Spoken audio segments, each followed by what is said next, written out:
સ્વાગત છે point of Bharat media TV પર સત્યની દરેક પળ।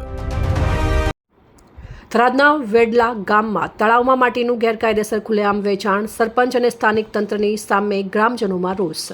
થરાદ તાલુકાના વેડલા ગામમાં આવેલા તળાવમાંથી મોટા પાયે માટી ઉપાડીને વેચાણ કરવામાં આવી રહ્યું હોવાના આક્ષેપોને લઈને ગ્રામજનોમાં ભારે રોષ જોવા મળી રહ્યો છે।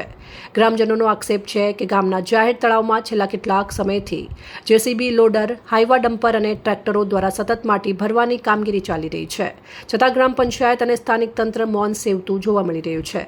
સ્થાનિક લોકો દ્વારા જણાવ્યા મુજબ ડમ્પર દીઠ ₹900 અને ટ્રેક્ટર દીઠ ₹500 વસૂલ કરીને માટીનું વેચાણ કરવામાં આવી રહ્યું છે। ગ્રામજનોનો આક્ષેપ છે કે તળાવમાંથી નીકળતી માટીનો ઉપયોગ તળાવની પાળ મજબૂત કરવા કે વિકાસના કામોમાં થવાને બદલે સીધો વેપાર કરવામાં આવી રહ્યો છે।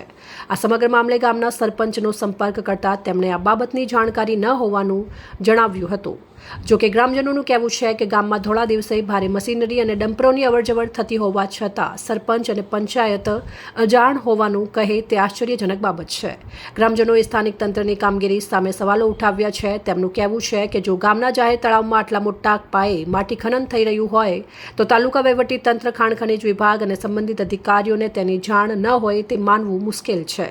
ગામ લોકોનું કહેવું છે કે એક તરફ સરકાર જળ સંચય અને તળાવોના સંરક્ષણ માટે કરોડો રૂપિયાનો ખર્ચ કરે છે, જ્યારે બીજી તરફ જાહેર સંપત્તિનું ખુલ્લેઆમ વેચાણ થતું હોવાના આક્ષેપો સામે આવી રહ્યા છે, જેના કારણે સમગ્ર મામલે નિષ્પક્ષ તપાસ થાય અને જો કોઈ ગેરરીતિ હોય તો જવાબદારો સામે કડક કાર્યવાહી કરવામાં આવે તેવી માંગ ઉઠી છે। હાલ આ સમગ્ર મામલે ગ્રામજનોમાં ભારે ચર્ચા ચાલી રહી છે। લોકો સરપંચ તેમજ સ્થાનિક તંત્ર પાસેથી સ્પષ્ટ જવાબની અપેક્ષા રાખી રહ્યા છે। ભરતભાઈ મણવર, વાવ, થરાદ, બનાસકાંઠા।